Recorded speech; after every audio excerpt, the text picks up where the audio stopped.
अहमदपुर विधानसभा क्षेत्र में इन दिनों विकास के पथ पर तेजी से अग्रसर। क्षेत्र में विकास कार्यों की गंगा बहाते हुए केंद्रीय मंत्री प्रोफेसर एसपी सिंह बघेल और क्षेत्रीय विधायक डॉक्टर धर्मपाल सिंह चौहान ने करोड़ों रुपए की विभिन्न विकास परियोजनाओं का लोकार्पण एवं शिलान्यास किया। कुल 386.77 लाख रुपए की इन परियोजनाओं से क्षेत्र की तस्वीर बदलेगी और स्थानीय निवासियों को बड़ी राहत मिलेगी। कार्यक्रम के दौरान केंद्रीय मंत्री प्रोफेसर एसपी सिंह बघेल और विधायक डॉक्टर धर्मपाल सिंह चौहान ने अहमदपुर हाईवे से सीएचसी होते हुए खंदौली रोड तक 63 लाख रुपए की लागत से बनने वाली सड़क का शिलान्यास। इसके अतिरिक्त बुर्ज अतवल से हेमराज तक 53 लाख रुपए की लागत से बनी 9.5 मीटर सड़क का शिलान्यास का क्षेत्रवासियों को समर्पित किया गया। मितावली में लगभग 80.81 लाख रुपए की लागत से नवनिर्मित सामुदायिक भवन का फीता काट का उद्घाटन किया गया, जिससे स्थानीय आयोजकों के लिए एक बेहतर स्थान उपलब्ध होगा। धार्मिक एवं अन्य बुनियादी मां डाकन वाली मंदिर परिसर के विकास के लिए 88.3 लाख रुपए की लागत से बने भवन का लोकार्पण किया गया। इसके साथ ही मंदिर क्षेत्र में सड़क निर्माण के लिए 57.30 लाख रुपए की भूमि पूजन और 44.36 लाख रुपए की लागत से बनने वाली अन्य सड़क परियोजनाओं का शिलान्यास किया गया।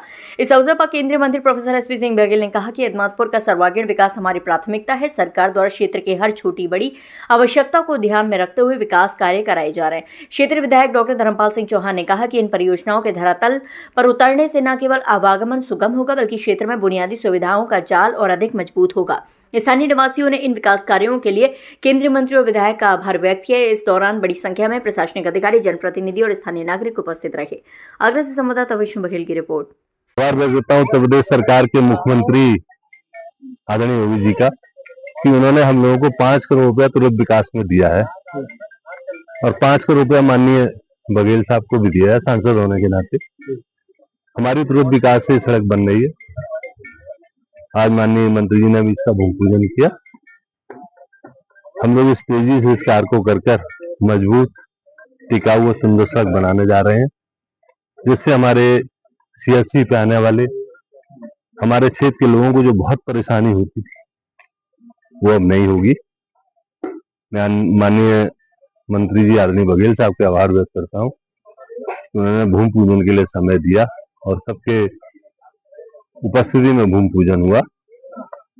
हम लोग कोशिश कर रहे हैं जल्दी सड़क को बना के तैयार कर दें। लंबाई है 850 मीटर लंबी है। ये तुरंत विकास जो माननीय मुख्यमंत्री ने हम लोगों को 5 करोड़ दिया है उस फंड से बनने और करीब 63 लाख रुपया खर्च होगा।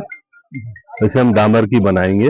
बीच में यहाँ जहाँ हम खड़े हैं यहाँ 200 मीटर टाइल्स भी लगाएंगे। खुशी की बात है कि नेशनल हाईवे पे सीएचसी होते हुए खंदौली मार्ग को जोड़ने वाली ये 800 मीटर के आसपास लगभग 63 लाख की मुख्यमंत्री तुरंत योजना में स्वीकृत हुआ है। माननीय मुख्यमंत्री जी ने 5 करोड़ रुपए सांसद को और 5 करोड़ रुपए विधायक को दिए। उसका बड़ा हिस्सा हम लोगों ने अहमदपुर विधानसभा में करने का काम किया है, क्योंकि इसमें दूरी 500 मीटर से ऊपर होना आवश्यक है। इसलिए ये एक बाईपास भी मान है। वैसे तो हमारा बाईपास स्वीकृत हो गया है, लेकिन फिर भी जब जाम लगता है तो ये एक तरीका है। और दूसरा सीएचसी पे वही व्यक्ति आता है जो वृद्ध और बीमार होता है, तो सड़क खराब होने के कारण उनको दिक्कत होती थी। अब उसको ये आसानी हो जाएगी और कई गाँव के लिए ये लाभकारी है। जिन लोगों को खंदौली रोड से और मुरली चौराहे के और खंदौली तक के गांव को जाना है, उन्हें अहमदपुर में कोई काम नहीं है तो वो इधर बाईपास से निकल जाएंगे। एक से बहुत जो गूंजता रहता है कि आप दोनों विधायक जी और आपकी जो जोड़ी राम लक्ष्मण जिस तरह से घूम रहे हैं और इतनी 45 टेम्परेचर के डिग्री पर आप लोग काम कर रहे हैं, क्या ये क्योंकि आप 5 बार के सांसद हो और आप इसी तरह से प्रयास करते रहते हो, तो उन लोगों के लिए जो आपके साथ खड़े हुए हैं इतनी धूप में आप भी अपना काम कर रहे हो। एक उपनिषद में है या वेद में है, चरैवती चरैवती चरैवती। जो चलते रहते हैं उनका भाग्य चलता रहता है, जो बैठ जाते हैं उनका भाग्य बैठ जाता है, जो सो जाते हैं उनका भाग्य भी सो जाता है। तो हम ना अपने भाग्य को बैठाना चाहते हैं दोनों और ना सुलाना चाहते हैं, बल्कि भाग्य को निरंतर चलता रहे उसके लिए स्वयं चरैवती चरैवती करना पड़ता है। और man to man and people to people contact democracy में सबसे अच्छा होता है। विकास भी है लेकिन निजी संपर्क होना लोकतंत्र में बहुत जरूरी होता है। तो जो फौजें ये 44, 45, 46 जो भी है, जो फौजें शांति काल में पसीना बहा लेती हैं, जो हम बहा रहे हैं, उन्हें युद्ध के मैदान में खून बहाने की जरूरत नहीं होती। इसलिए आगामी चुनाव में हमें उतनी ज्यादा मेहनत नहीं करनी पड़ेगी, क्योंकि निरंतर 5 साल 365 दिन विकास के काम में भी और सामाजिक कार्यों में हम लोग संलिप्त रहते हैं। और लगभग तीसरे दिन मैं अपनी लोकसभा की इस विधानसभा में आया करता हूँ।